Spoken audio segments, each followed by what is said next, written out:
Nigerian government officials have been explaining why President Muhammadu Buhari rejected the Petroleum Industry Governance Bill (PIGB). Presidential aide Ita Enang told newsmen that the bill was rejected over legal and constitutional reasons.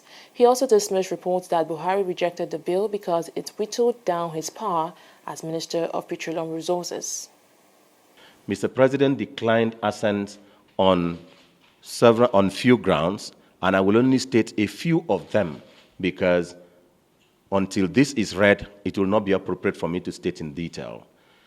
Mr. President is concerned that the Petroleum Regulatory Commission retaining 10% of the revenue it makes is excessive and inappropriate in view of the fact that there are other sources of funding for the Petroleum Industry Commission, including budgetary provisions for its personnel and recurrent expenditure.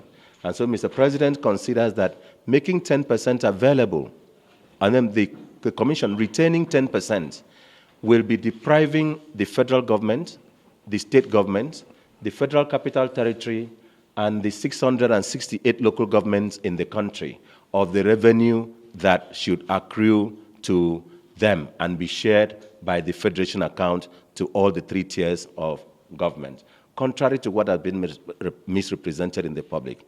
The other one is that the Petroleum Equalization Fund is not properly, it's been too funded, and the way it is against the policy of the federal government.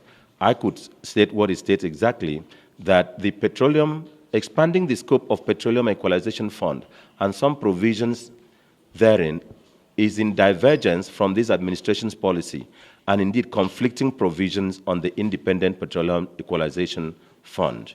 And then there are some legislative drafting issues which, if not addressed, will give problem of ambiguity and misinterpretation in the functioning, in the application of the Act, if assented to in the form it is.